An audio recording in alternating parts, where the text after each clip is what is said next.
Poštovani gledaoci, gledate Župsku hroniku.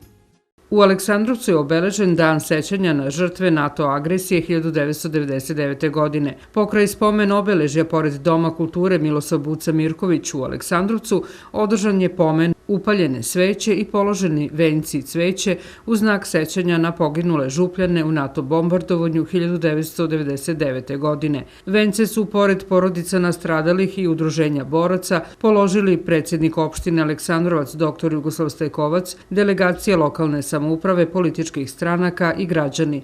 Parastos žrtvama bombardovanja služili su sveštenici crkve Aleksandrovačke. Na 23. sednici opštinskog veća kojem je predsedavao dr. Jugoslav Stajkovac, predsjednik opštine Aleksandrovac, usvojen je niz odluka o kojima će na sednici lokalnog parlamenta razmatrati odbornici. Na početku sednice većnici su usvojili zapisnik sa 22. sednice opštinskog veća opštine Aleksandrovac.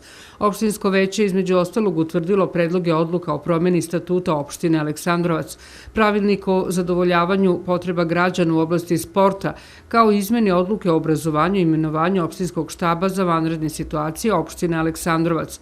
Na istoj sednici većnici su razmatrali žalbe, kao i više drugih pitanja iz delokruga svoje nadležnosti. Opštinski štab za vanredne situacije opštine Aleksandrovac održao je redovnu sednicu kojem je predsedavao predsjednik opštine i komandant štaba dr. Jugoslav Stajkovac. Nakon usvajanja zapisnika sa prethodne sednice, štab je razmatrao i usvojio izveštaj o radu za prethodnu godinu i plan rada za tekuću godinu.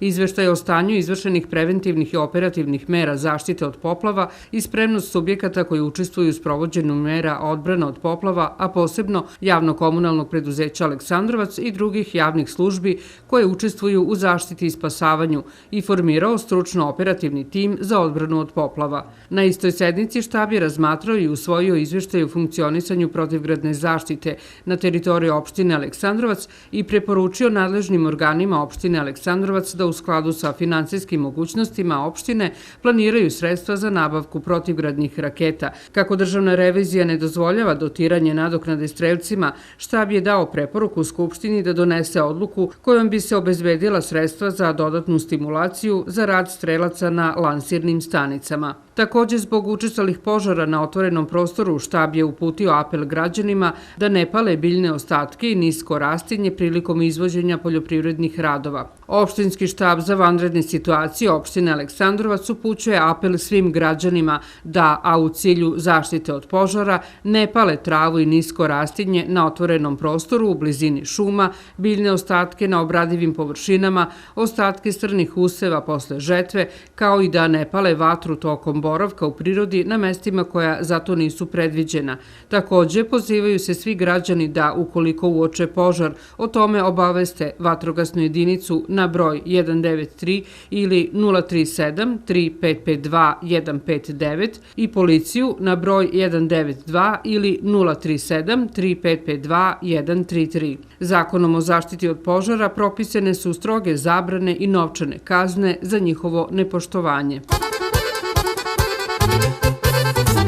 U Srednjoj školi Sveti Trifun Ministarstvo odbrane Republike Srbije organizovalo je predavanja na kojem je predstavljen konkurs i uslovi za upis na Vojnu akademiju. Interesovanje među mladima postoji jer velika je čast i privilegija kao i odgovornost služiti svojoj zemlji. Ovom prilikom rečeno je da Vojna akademija pruža veliko sveopšte obrazovanje i da mladi koji su zainteresovani imaće sve uslove da postanu časni, obrazovani ljudi koji će u budućnosti čuvati Srbiju. Ja sam potpunik Uroš Domazet. Danas je ovdje ekipa Vojne akademije i Vojne gimnazije koja je došla da prezentuje konkurse koje je raspisalo Ministarstvo odbrane. Ove godine se prima u Vojnu gimnaziju 100 učenika, u Srednju stručnu vojnu školu 50 učenika, na Vojnu akademiju 81 kadet i na Medicinski fakultet VMA 20 kadeta. Konkurs za Vojnu gimnaziju je završen 15. marta, a ostali konkursi traju do 31. marta. Svi zainteresovani kandidati mogu da se jave ovdje u centru Ministarstva odbrane u mjestu boravka. Mi kad kažemo da su naši učenici i kadeti na budžetu, to podrazumeva da imaju obezbeđen smeštaj i ishranu u internatu, imaju obezbeđenu literaturu, udžbenike, zdravstvenu zaštitu, kompletnu odeću i obuću i imaju mesečna primanja u zavisnosti od godine studija od 11 do 15 hiljada. A ono što je najbitnije, dobijaju diplome koje su priznate kod nas i u svetu i dobijaju siguran i stalan posao.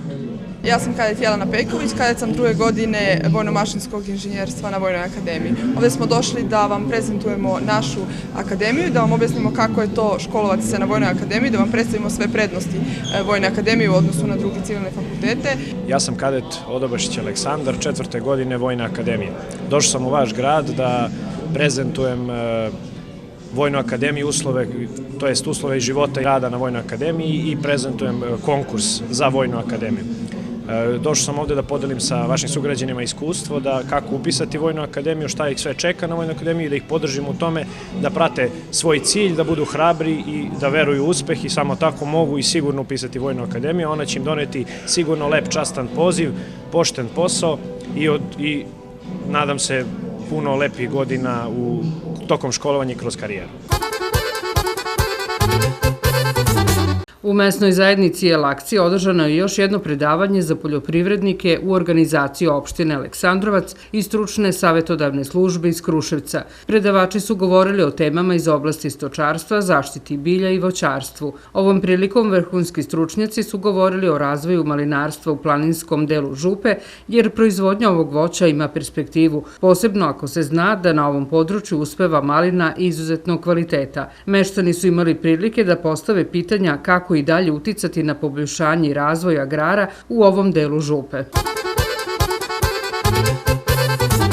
Odmaralište Crvenog krsta u Mitrovom polju u podnožju prelepe planine Goč postaje sve privlačnije za turiste. O tome govore brojne činjenice. Čist vazduh, ekološka oaza, netaknuta priroda, kao i uslovi koje pružaju domaćini, uvek gostoljubivi, čine da se sportisti i mališani koji se nalaze na rekreativnoj nastavi osjećaju dobro, uživajući u predivnim pejzažima, odličnoj klimi, a ono što je najbitnije, kroz edukaciju biće po svemu sudeći čuvari prirodnog bogatstva koje posjeduje Župa i Srbija.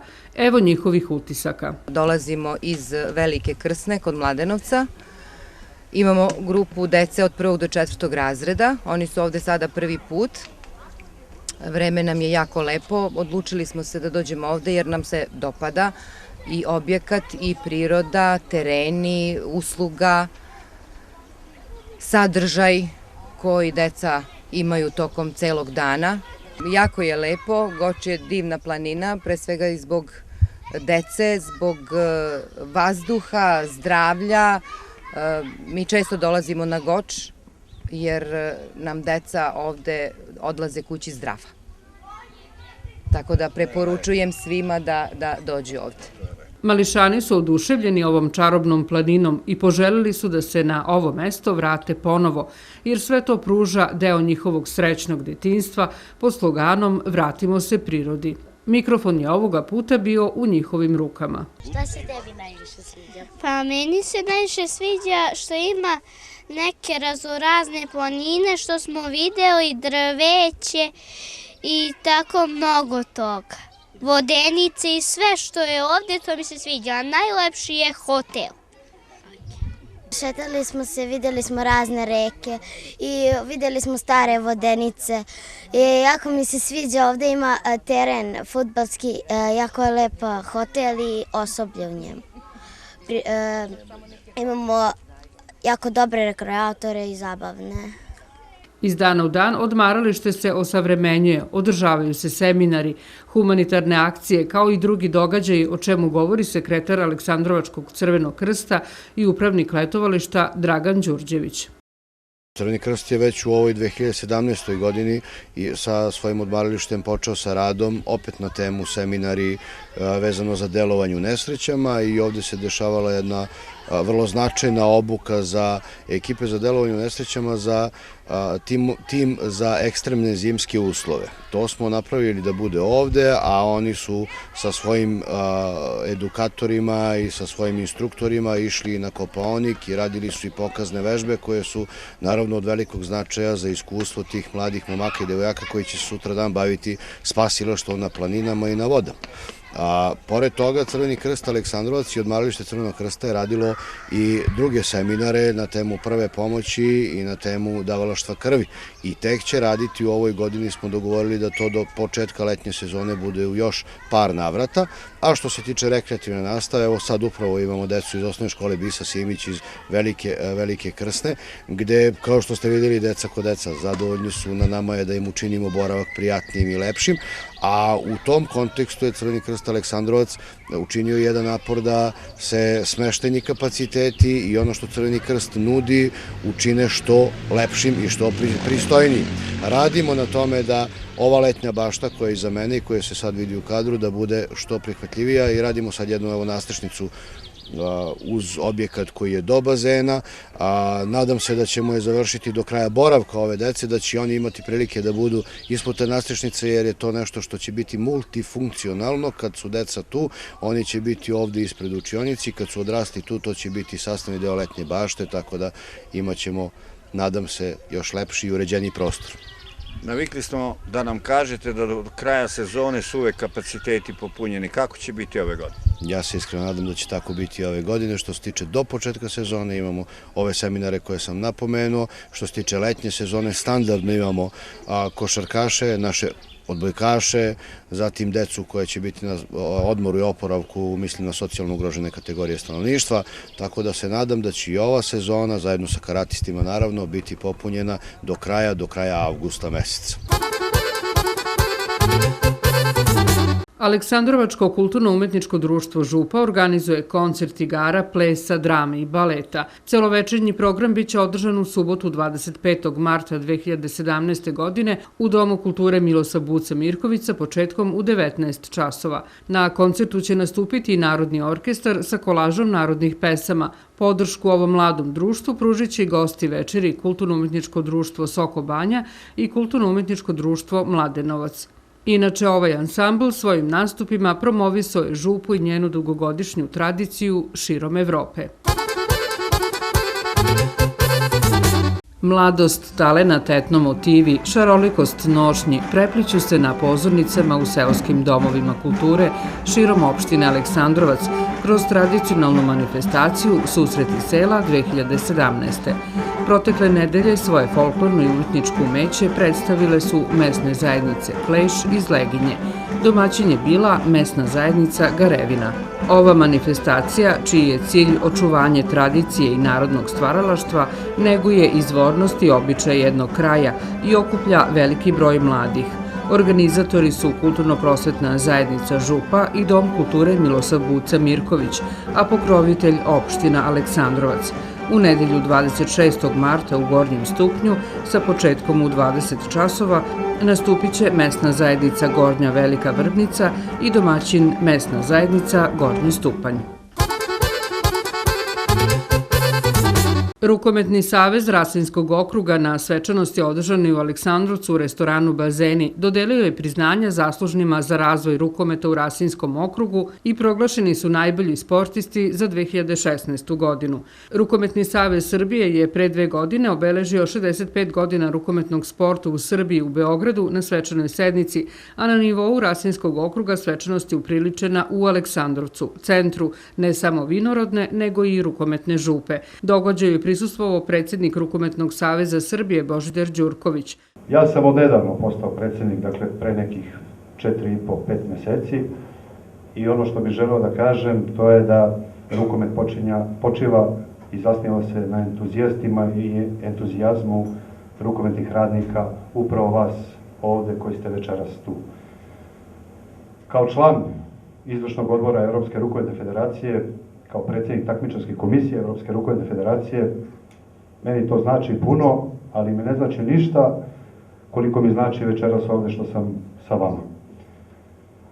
Ono što sam u nekom svom programu, kada sam postao predsjednik i dobio glasove Rasinskog okruga, na čemu sam zahvalan, bih želeo da kažem još, to je da ćemo sve ono što sam zacrtao u nekim svojim planovima i da ostvarimo. Upravni odbor Rukometnog saveza Rasinskog okruga želeo je da na ovaj način oda priznanje jednoj od najpoznatijih rukometnih sredina Srbije, koja je u proteklih 6 decenija iznedrila najpoznatije klubove, u kojima su ponikli i brojni poznati rukometaši i rukometašice, među njima 2 župska imena Ljiljana Knežević i Ivan Lapčević, državni reprezentativci i osvajači brojnih medalja. Rukometni savez Rasinskog okruga dodelio je zahvalnice zaslužnim pojedincima i kolektivima za nemerljiv doprinos afirmaciji i velikoj pomoći u razvoju rukometa u okrugu, a dodelio je i plakete najboljima za prošlu 2016. godinu. Priznanja zaslužnima uručila je Ljiljana Maksić, predsjednica Rukometnog saveza Rasinskog okruga. Najbolji klub u 2016. godini je ženski rukometni klub Župa iz Aleksandrovca. Najbolji trener u 2016. godini je Bratislav Vukojević iz ženskog rukometnog kluba Napredak 12 iz Kruševca. Najbolji rukometni radnik u 2016. godini je Radoslav Bondžić, sekretar rukometnog kluba Župa 54 iz Aleksandrovca. Najbolji igrač u 2016. godini je Vladan Madžić iz rukometnog kluba Petoletka iz Trstenika. Najbolja igračica u 2016. godini je Jelena Knežević iz ženskog rukometnog kluba Župa iz Aleksandrovca. Veliki doprinos razvoju rukometnog sporta ne samo u Župi i okrugu, već i u Republici i svetu dala je Ljiljana Knežević, sada Maksić, Dragulj Župe, državna reprezentativka i predsjednica Rukometnog saveza Rasinskog okruga. Plaketu najbolje igračice u 2016. godini ponela je Jelena Knežević, rukometašica ženskog rukometnog kluba Župa. Ja bih se zahvalila ovom prilikom svom treneru, upravi, celom klubu i takođe opštini i celom Rasinskom okrugu, jer ovo je samo podstrek u moje karijeri da i dalje radim kao do sada, da budem uporna i da će to isplatiti se. Koji je krajnji cilj u rukometu? Pa krajnji cilj je naravno reprezentacija, da igram, da branim boje svoje zemlje, jer to ja mislim da je svakom cilj, svakom sportisti. Tako da uspem da odem dalje, da igram, da imam dugu karijeru. I znači, ovo priznanje je motivacija. Da, naravno, motivacija i svakako mnogo znači i veliki je podstrek u daljoj karijeri. Sport. U 17. kolu zone Zapad fudbaleri Župe su kod kuće pobedili Bošnjane rezultatom 2:0. Na tabeli vodi kruševački Trajal, dok je Župa na 12. mestu sa osvojenih 21 bodom. U sledećem kolu Župa gostuje u Resavici, gde se sastaje sa Rembasom. U 16. kolu prve Rasinske okružne lige Zleginski vinogradar je kod kuće pobedio Čitluk rezultatom 4:1. U 13. kolu prve lige Zapad rukometaši Župe 54 su u derbiju igrali nerešeno sa Radničkim 23-23. Na tabeli vodi Radnički iz Kragujevca, dok se Župa 54 nalazi na drugom mestu. U sledećem kolu župski rukometaši gostuju u Vrnjačkoj banji, gde se sastaju sa rukometnim klubom Goč Merkur.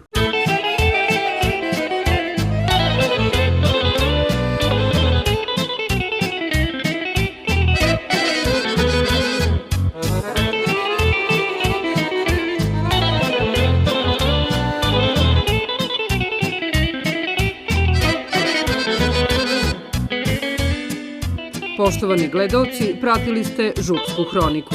Gledajte nas i sledeće nedelje u istom terminu. Hvala na pažnji.